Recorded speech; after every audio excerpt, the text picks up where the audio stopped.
Hi everybody, Colin Stevenson here, joined with my hero John Lenhart. Hi John. Hi.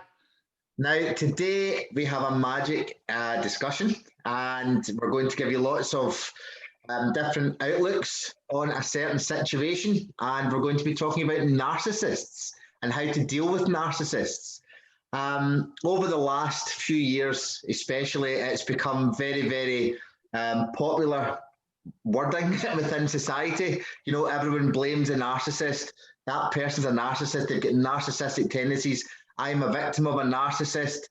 Everything comes, and there's a lot of drama created out of it, John. And I know I'll probably have loads of people kind of looking onto me just now going, it's not drama. I dealt with that, and I get it. We're now getting these things called survivors of narcissism. So how about we discuss it today, John, and we actually bring everything into the light and we allow people to see where they can stand and how they can deal with somebody, but also if they have narcissistic tendencies, where they come from. Because, I think if we clear that up, people will stop kind of using the terminology as much or so frivolously. That's excellent. That's an excellent beginning to this, because let's absolutely bring this into the light.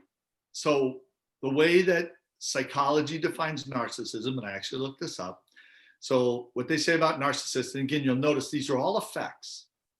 They have an inflated sense of importance, a deep need for excessive attention and admiration. They have troubled relationships, what you just said, and they lack empathy. Furthermore, they say the causes of this are genetic or environmental, and it is not able to be cured. So that's where we start with psychology. And if you remember, if you look at our psychology 1, I talked about psychology starts from effects and tries to work its way back to causes. You and I start from the truth and work our way up. So that's what I want to show people, is they've just described a bunch of effects. And that's why this is such a confusing topic, because it can't be cured. It's come from environmental or genetic but they have all these effects of it. So what is it really from a truth standpoint? And we covered this, in our psychology series, as well as in our conscience number 3. What a narcissist is a person who has habituated to the what we call 320 or dysregulation thought process for happiness. So this person has wired their brain to be happy by controlling other people, bossing other people, wishing other people's harm. There's 4 ways your brain can be wired to happiness.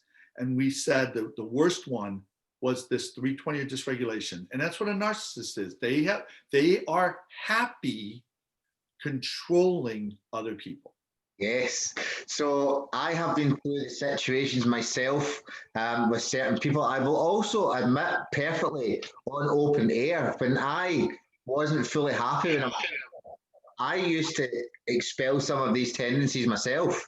And it was because I wasn't happy. So just because I'm here preaching or talking with you doesn't mean that we haven't had past lives and things like that, So I'll put that out there. I have learned through experience to look on both sides of it. Now, on the receiving end of some other people, as well as where I've been, and it's not a nice thing to be, although some of us need to learn through experience, learn how to turn that back round and make our brain healthy again in order to move on.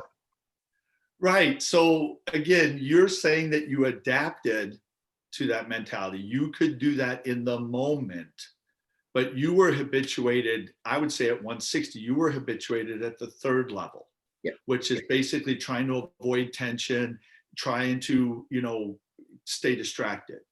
When we met over time, you habituated to the 2nd level, which we call 80 or self-regulation, where you wanted to challenge, you wanted to achieve something.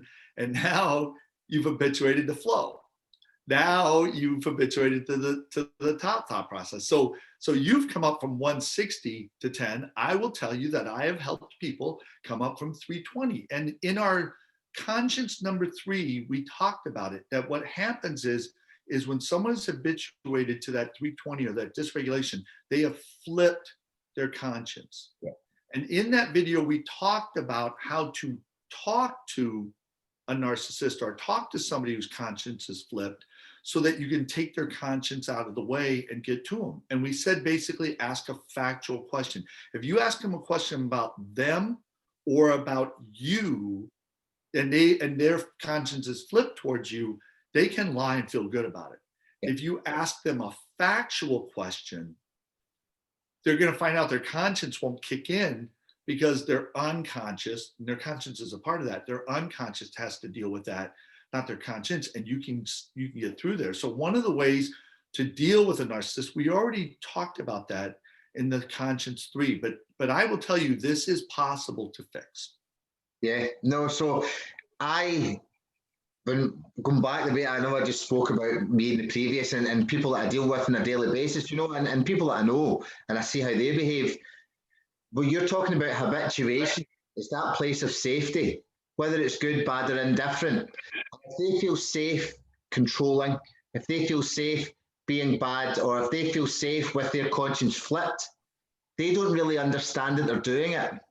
And this is where it becomes very, very difficult. And this is where I put my hands up and say, I didn't realize I was doing these sort of things while I was doing it. I do now, and I wouldn't allow myself to go back there because I flow too well and I understand where to catch myself before it goes. Now, when I see people with the effects of narcissism, I don't shoot them down. I don't shoot them down in the way that gets done in public because something happened to that person. They weren't living their uniqueness to allow them to habituate, to try and control, to give them that sense of fulfillment, which is very, very difficult. Now, on the other shoe, if the shoe was in the other foot, again, I don't believe it's right that people have to put up with the behavior. I don't believe it's right that people have had to go through that. So today, just while you're speaking there, it just allows you to see there's always two sides to a story. And that the story always flips on the side of the victim, as we call it nowadays, And while the victim feels victimized or they feel that they've been hard done by, they don't realize that the narcissist was a victim at one point as well, which has allowed them to habituate into this behavior. Now, how would we possibly change that? Is it genetic? No. Is it to do with how we work with our brains? Absolutely.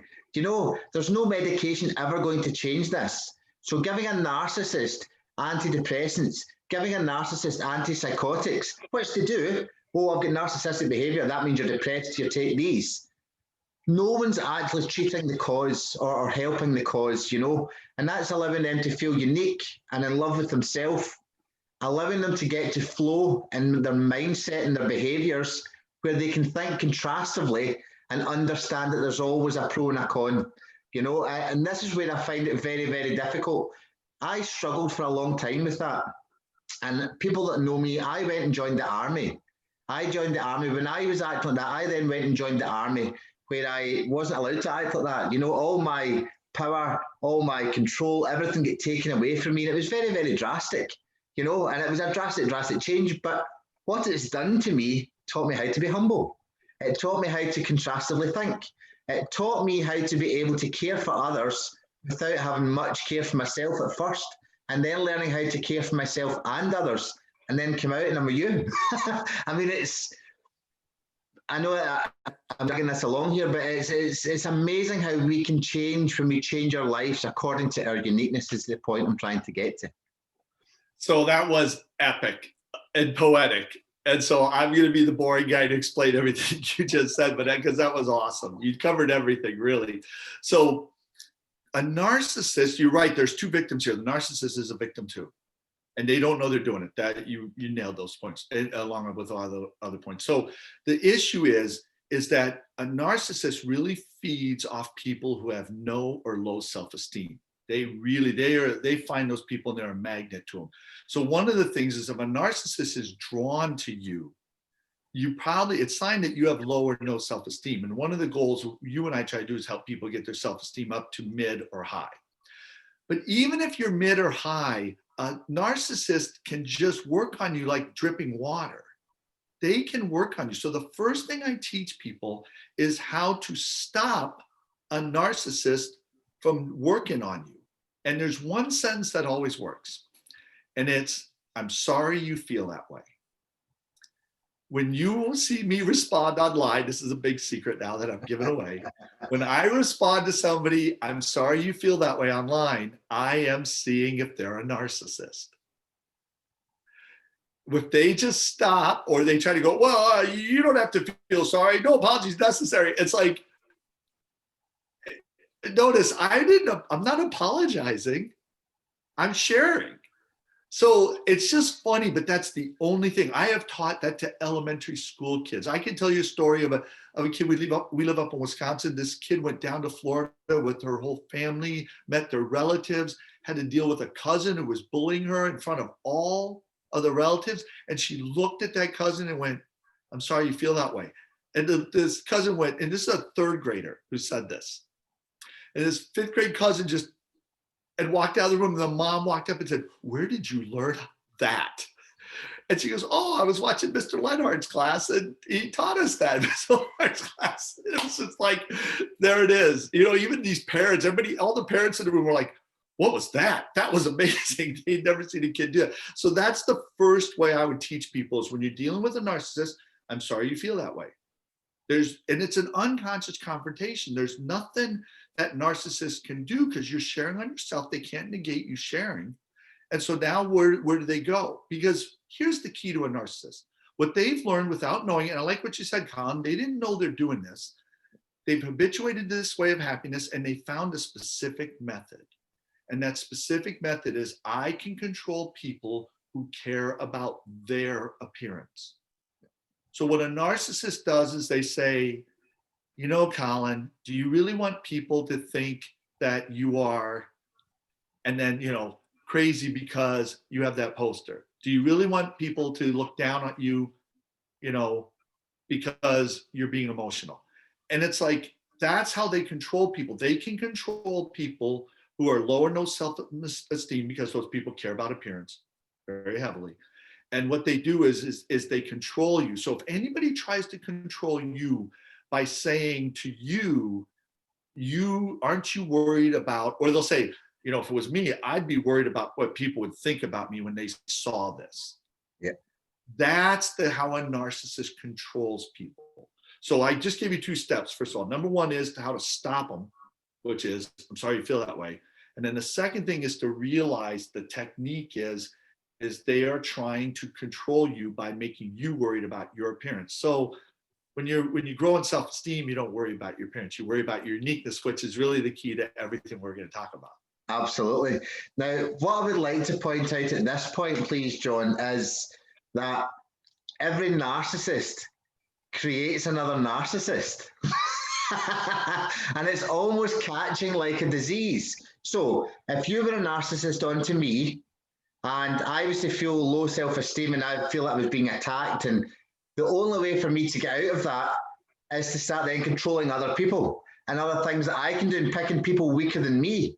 And then what's happening is the virus in the world just now is narcissism. You know, that's a major virus.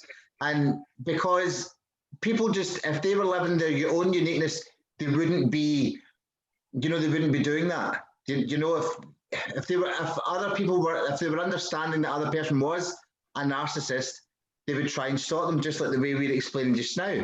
So if someone was to treat me badly, I would then go and do that to somebody else, because I would have to flip my conscience so that I didn't feel bad about them while it was getting done to me. And it's almost like a chain reaction that I believe.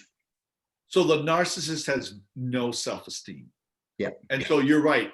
Narcissism's a virus, and the effect of it is no self-esteem. So what happens is someone who's at low self-esteem, even someone who's at mid self-esteem, the narcissist works on them and brings them down to low and then no self-esteem. And once they get you at no self-esteem with them, then your only way to be happy is to go take other people down. And then you become no self-esteem, and then you spread it.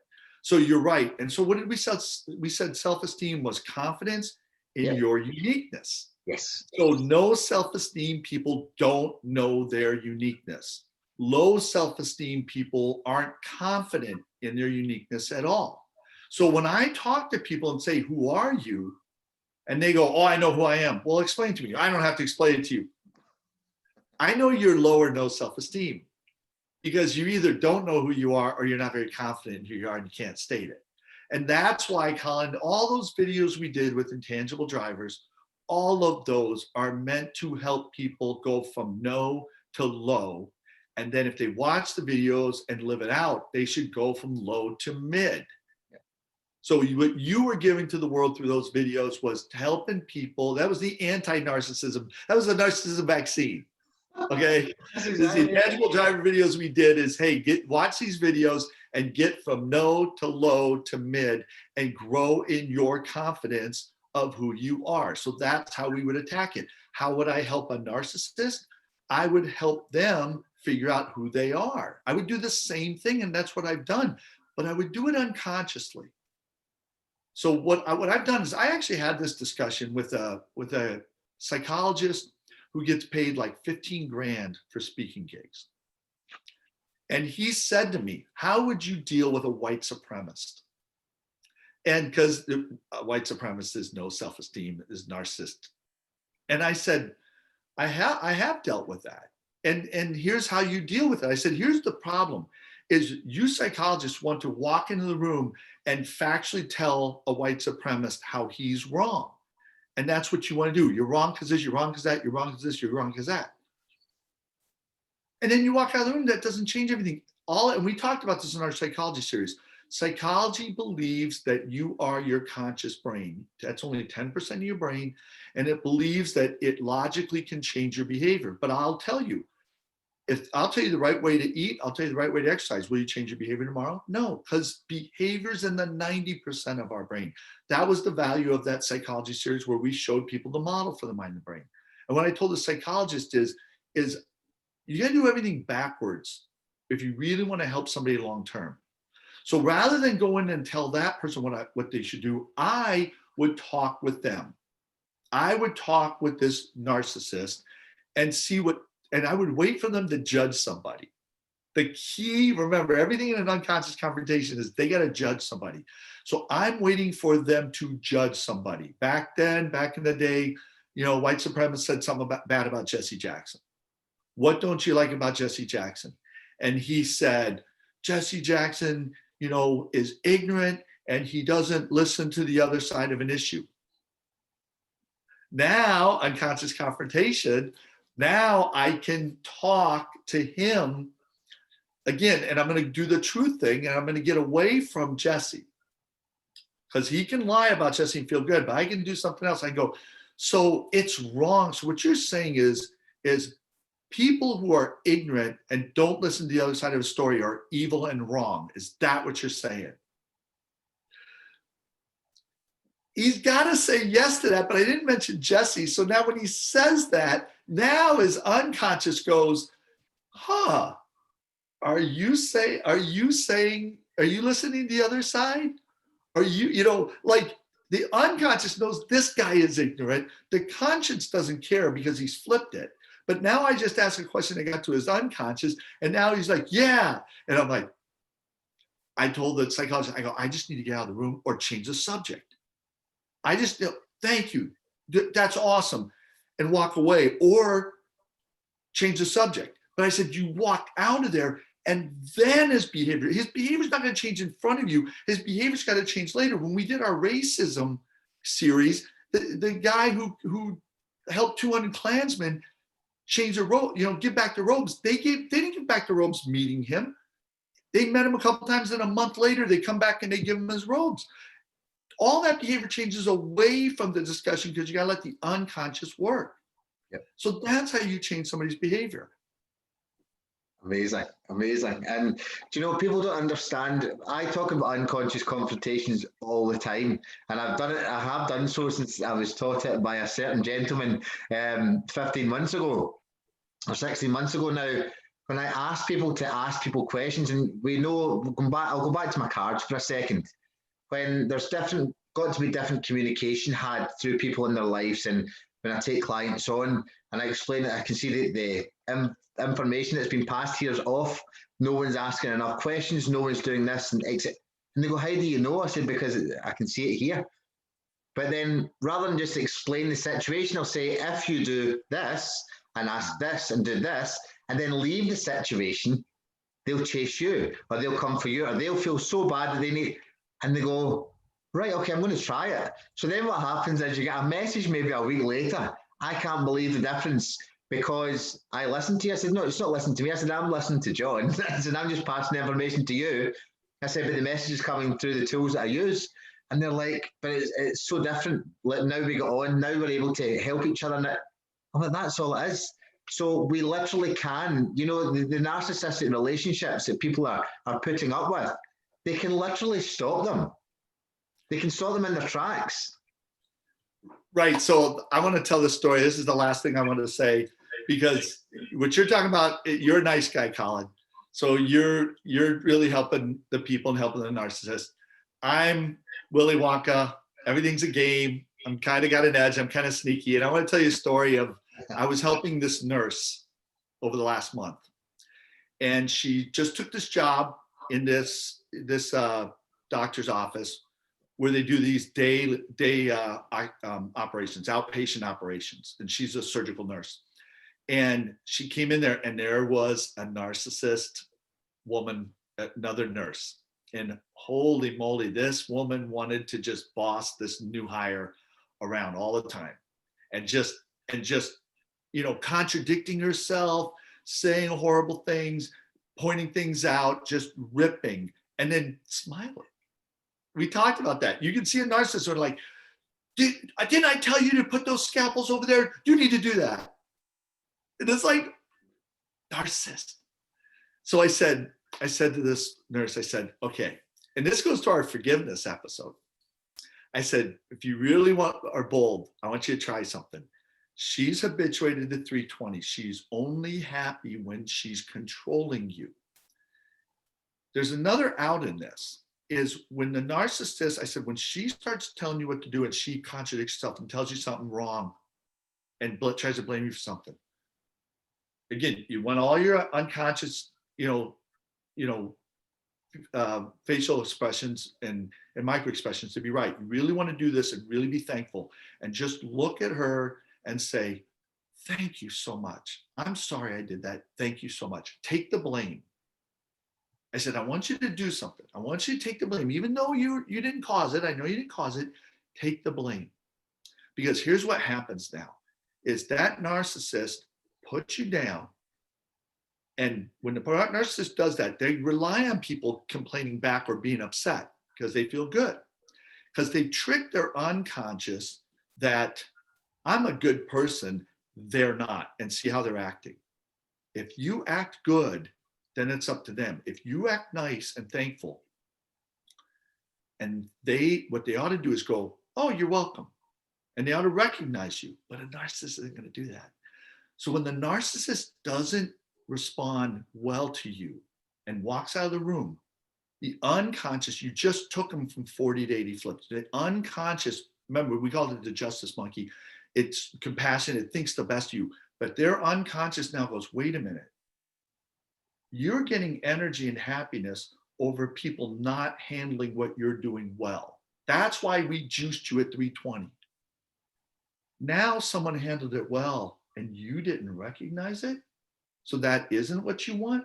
We're going to take all the energy away from 320. So what happened was she did it. The narcissist didn't know what to do, walked out of the room, and she said for 2 days, the narcissist just had no energy, none at all. And I warned her, I go, narcissist got two jobs. They can try to ramp it up more to get you to be mean, or they can try to be nice and get off the hook. And we talked about that with the conscience flipping. Come back and admit you're wrong. That's how you get your conscience back, right? Admit you're wrong is how you get your conscience back. Humility and contrastive thinking, everything we were saying earlier. 2 days later, the nurse came back and said, I really appreciate, said the nice thing. Next day, the nurse is back to doing the narcissist thing and just getting all this energy because she got it back. She got her unconscious back. Now she got the energy. So she did it again to this nurse. This nurse thanked her and everything. She lost all her energy again. And now the nurse is avoiding her, and you can see what's happening. This nurse doesn't know what's going on. And what's going on is this is the sneaky part. I love this. Okay. Then what's happening is the nurse is going, I don't understand. The unconscious is going, stay away from her. Because you don't know how to respond to her, and I'm going to make you feel pain when you go near her, unless you're going to apologize. But unless you apologize, we're not giving you your energy back. So this nurse is walking around with no energy right now. And I warned the nurse I'm dealing with, I said, here's the thing. What she ought to do is come back to you. Now I'll be the lawyer for the other nurse, for the narcissist. What she ought to do is she ought to come back and apologize to you, get her energy back, and never interact with you again, because you're not playing the game. Everybody else in the world is a stupid enough moron to be mad back at narcissist. Yep. But you are smart enough and know the truth enough to forgive and take the blame. And that takes the narcissist down. And Colin, that's everything you and I have talked about. This is how you dissolve a narcissist. But everybody out there wants to resolve or absolve or try to solve, and they just are causing themselves more pain. A lot of these victims of narcissists are being abused by themselves. Yep, 100%. And this is where I find things extremely difficult, because there'll be people now watching this video saying, I don't abuse myself. They're so bad to me. They're this, they're... And I get that. Their behavior does affect us, but it's how we retaliate that keeps it ongoing. If we were to stop it there and then, if we were to stop it in its tracks, it doesn't allow it to go on. This is why, trying to get your own back. And it also goes into our video on karma, about someone doing something to somebody else and then, allowing them to go, forgiving them for it and saying, okay, see you, thank you, whatever. You're giving them, so the karma's then on them. You've got their karma now. So then you're the karma millionaire, and they're the one that will get, they're empty.